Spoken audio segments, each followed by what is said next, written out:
নিয়ে জঙ্গলের ভিতরে চলে যেতেন। ওই বেটিকে জিন্দা জমিনে দফন করব বলে জঙ্গলের ভিতরে একটা গর্ত করতেন, সুন্দর করে একটা খাল করে বাড়িতে চলে আসতেন। আসার পরে বিবিকে বলতেন, বিবি রে, এই বেটিটাকে তুমি সুন্দর করে সাজাইয়া দাও, কারণ বেটির বয়স 5 থেকে 7 বছর 8 বছর হয়ে গেল।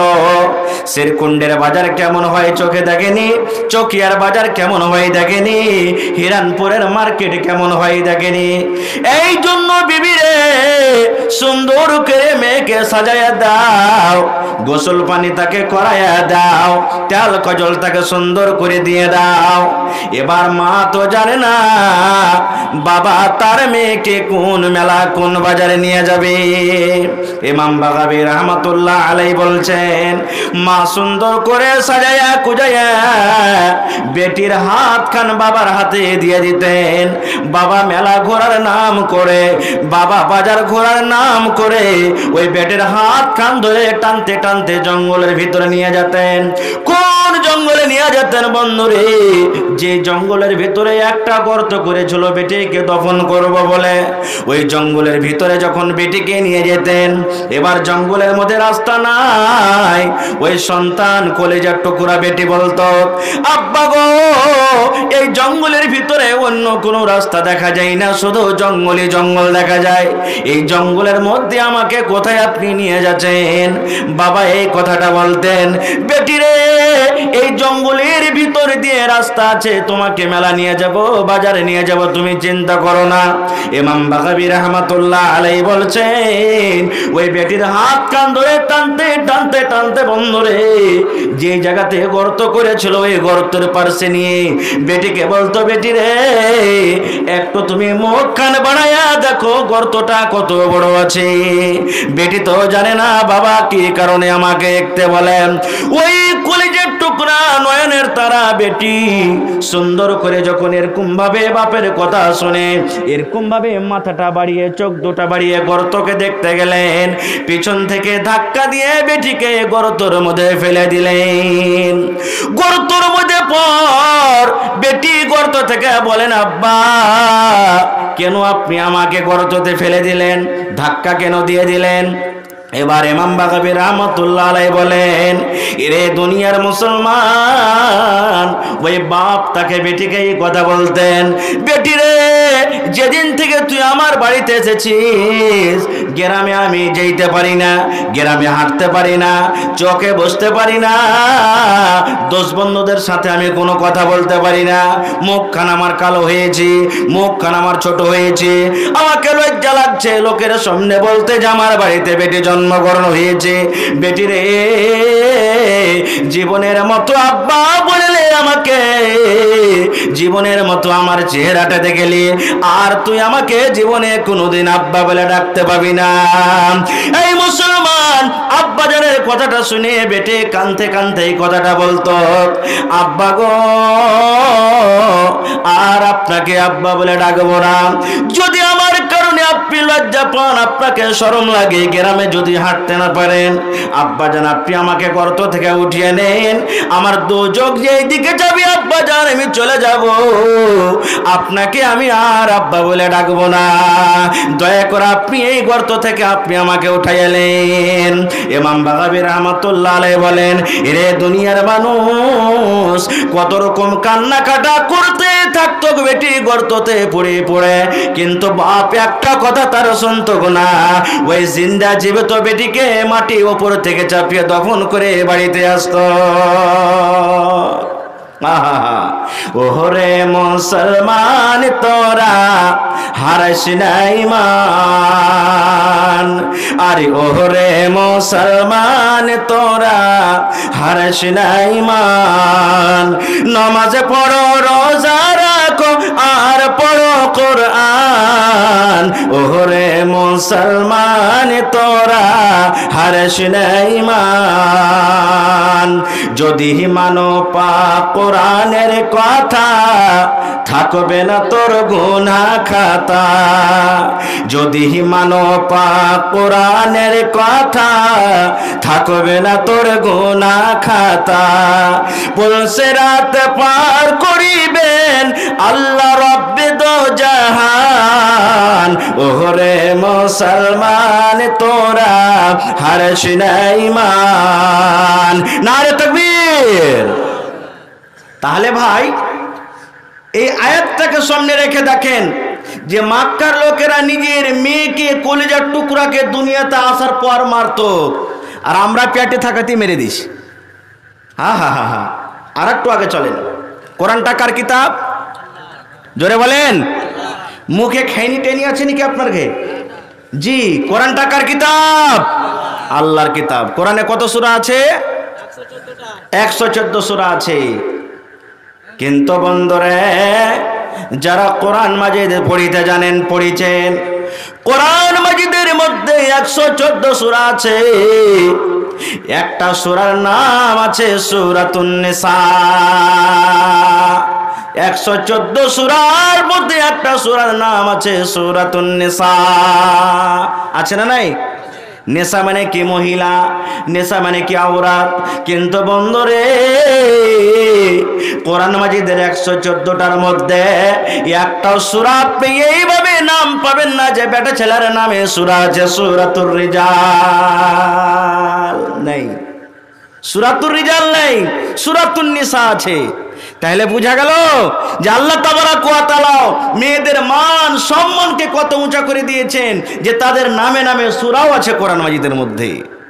শুধু তা নয়, এই মেয়ের বাবারা কান করে শুনেলেন, আল্লাহর নবী মুহাম্মদ সাল্লাল্লাহু আলাইহি সাল্লাম বলেছেন, যার বাড়িতে বেটি জন্মগ্রহণ হলো, ওই বেটিকে সুন্দর করে যদি লালন পালন করে, বন্ধুরে, এই হাদিসে দুটা মেয়ের কথা আছে, কিন্তু মেয়ে দুটা হোক কিংবা তিনটা হোক কিংবা পাঁচটা হোক কিংবা সাতটা হোক কিংবা 10টা হোক কিংবা একটা হোক, যার বাড়িতে মেয়ে জন্মগ্রহণ হয়েছে, আল্লাহর নবী বলেছেন ক্ষমতা মতো ওই বেটির বাবা সুন্দর করে বেটিকে যদি তালিম দিয়ে, দ্বীনি শিক্ষা দিয়ে, কোরআন শিখায়ে, ভালো ঘর ভালো পর দেখে যদি বিবাহ দিতে পারে, আল্লাহর নবী বলেছেন, ও বেটির বাবা তোমরা শোনো গো, আমি নবী আর ওই বেটির বাবা জান্নাতে পাশাপাশি হয়ে থাকবো। কেমন পাশাপাশি হয়ে থাকবো? আল্লাহর নবী দুটা আঙ্গুলকে ইশারা করে দিয়ে বলছেন, ওরে বেটির বাবা তোমরা শুনে নাও, এই দুটা আঙ্গুল, দুটা লোক দেখো, এই দুটা আঙ্গুল যেমন পাশাপাশি হয়ে আছে, আমি নবী আর ওই বেটির বাবা জান্নাতে পাশাপাশি হয়ে থাকবো। কিন্তু বেটার ব্যাপারে নবী বলেননি, বেটার ব্যাপারে বলেননি, বেটির ব্যাপারে বলেছেন। আর একটু আগে চলেন, নবীজি বেটিকে কত ভালোবাসতেন ভাই। সহিহ হাদিস, কোনো গল্প কিসসা কাহিনী নয়। আল্লাহর নবীর শেষ টাইম, শেষ সময় নবীজি দুনিয়া থেকে চলে যাবেন। আশেপাশে সাহাবায়ে কেরাম বসে আছেন, আজকে যেমন জালসা শুনছেন, সাহাবায়ের দলেরা বসে আছেন, নবীজির বিবিরা বসে আছেন পঞ্জরে। নবীজি বলছেন, আমার মেয়ে ফাতেমা কই? নবীজির 4 জন বেটি ছিলেন, ছোট মেয়ের নাম হলো ফাতেমা। বলছে, আর ফাতেমাকে ডাকো, কিছু কথা বলবো। চলে গেলেন, খবর হলো ফাতেমা আসছেন। আল্লাহর নবী বেটিকে দেখে নবী বললেন, মা, ও আমার কলিজার টুকরা মা, আস্তে করে তোমাকে আমি কিছু কথা বলবো, তোমার কানটা আমার মুখের কাছে মা তুমি লাগাইয়া দাও। আমি যেই কথাটা বলবো মা, যেন আমার সাহাবীরা যেন না শুনতে পায়, আমার বেবিরা যেন না শুনে, আস্তে করে তোমাকে কিছু কথা বলবো মা, তোমার কানটা আমার মুখের কাছে তুমি লাগাইয়া দাও। সাহাবায়ে কেরাম তাজ্জুব করে গেলেন, আরে নবীজি কোন এমন কথা বলবেন যে আমরাকে নবীজি শুনতে দিবেন না? বিবিরা বলছেন যে আমরাকে নবী জানালেন না, মেয়েকে বলবেন? ওরে মুসলমান শোনেন, আল্লাহর নবী ওই মেয়ের কানে মুখ লাগায়ে ছোট্ট করে আস্তে আস্তে করে কোন এমন কথা বললেন রে। বাবার কথা শুনে ফাতেমার চোখ দিয়ে ঝরঝর ঝরঝর ঝরঝর করে পানি ঝরতে শুরু হলো। ফাতেমা কাঁদতে লাগলেন। দয়ার নবীর দিল ফেটে গেল, অন্তর ফেটে গেল। হারে আমার মা আমার কথা শুনে কান্না শুরু করেছে। নবীজি আরো একবার বেটিকে বলছেন, বেটি রে তোমার কানটা আমার মুখের কাছে আর একবার তুমি লাগাইয়া দাও। এবার মা ফাতেমা রাদিয়াল্লাহু তাআলা আনহা আব্বার কথা শুনে নিজের কানটাকে নবীর মুখের কাছে লাগিয়ে দিলেন। নবীজি আবার ছোট্ট করে আস্তে আস্তে করে কোন এমন কথা বললেন বন্ধুরে, ওই কান্না মানুষের মুখে হাসি এলো। ওই কান্না মানুষ হাসতে লাগলেন। প্রথম কি কানে কানে কথা বললেন, কাঁদতে লাগলেন। দ্বিতীয়বার নবীজি কানে কানে কি কথা বললেন, হাসতে লাগলেন। শর্ট কথা, নবীজি দুনিয়া থেকে চলে গেলেন। কিছুদিন পর আল্লাহ নবীর একজন স্ত্রী মা আয়েশা রাদিয়াল্লাহু তাআলা আনহা একদিন ডাক দিয়ে বেটিকে বলছেন, বেটি ওই মৃত্যুর টাইমে তোমার আব্বা শেষ টাইমে তোমাকে কোন এমন কথা বলেছিলেন যা আমাদেরকে নবীজি জানতে দেননি? প্রথম কথা শুনে তুমি কেঁদেছিলে, আর দ্বিতীয় কথা শুনে হেসেছিলে। বেটি একটু বলো তো কথাটা কি? মা ফাতেমা রাদিয়াল্লাহু তাআলা আনহা বললেন, মা তাহলে শোনো নবীজি কি বলেছিলেন কানে কানে। প্রথম কথা যখন আব্বা জান আমাকে বললেন আমি কাঁদলাম। মা আব্বা জান আমাকে এই কথা বলেছিলেন, ও মা ফাতেমা আর আমি দুনিয়াতে থাকবো না, আমার টাইম শেষ হয়ে গেছে, সময় শেষ হয়ে গেছে, দুনিয়া ছেড়ে চলে যাব। মা আমাকে তুমি আব্বা বলে ডেকে নাও, দুনিয়ার আমার জীবন শেষ, আর আমি দুনিয়াতে থাকবো না। মা গো আব্বার মতের খবর পেয়ে আমার চোখ দিয়া পানি ঝরলো, আর আব্বাকে আমি আব্বা বলে ডাকতে পাবো না। আব্বা জান ছেড়ে চলে যাবেন, আব্বা বলে কাকে ডাকবো? অন্তরখান আমার ফেটে গেল। এই জন্য আমি কাঁদছিলাম। এবার দ্বিতীয়বার যখন আব্বা আমাকে বলেন আমি হাসতে লাগলাম। আমার আব্বা জান এই কথা বলেছিলেন, ও মা ফাতেমা তুমি কেঁদো না, মা কেঁদো না, কেঁদো না, কেঁদো না, কেঁদো না। মা তুমি যদি কাঁদো আমি তোমার আব্বা জান ব্যথা পাবো। মা আমার মৃত্যুর পর আমার বংশের মধ্যে খানদানের মধ্যে সর্বপ্রথম যে আমার সাথে দেখা করবেন, আমার বংশের পর যে সর্বপ্রথম মারা যাবে সেটা হবে মা ফাতেমা তুমি। যখন আমাকে একটা খুশখবরি দিয়ে দিলেন, সুসংবাদ দিয়ে দিলেন যে আমার আব্বার পর আমি মরবো, তখন আমি হাসতে লাগলাম। হে মুসলমান, আহা হা হা, আমরা যখন মরবো তখন কি বলবো? আব্দুল্লাহ রে বেটা শোন, ওই মাঠের জমিনটা তোর বহিনটাকে দিবি, ওই যেখানে পুকুর আছে ফসল পানি হয় না, বন্যাতে তো হয়ে যায়, ওইটা তোর অমুক বহিনকে দিবি। আর এই বসবাস জমি গেলা এগুলা তোরা লিবি রে বেটা, ভাগ যোগ করে। এগুলা আমার ঘে, এগুলা আমার ঘে নসিহত, এগুলা আমরা কাজ করছি ভাই। ভালো ভালো যেগুলা মানে খাসির কলিগে জমিন, ওগুলা ব্যাটারকে নামে করছি, ব্যাটারকে দিচ্ছি।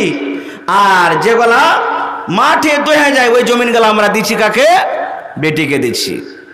হে ভাই আমার, আর একটু আগে চলেন। সব কথা বলতে পারা যাবে না, তবে শর্টে আমি আপনাদের সামনে তুলে ধরি। এবার আস্তে আস্তে আস্তে মেয়ে বড় হলো। বড় হওয়ার পর এবার বিবাহ দিতে হবে।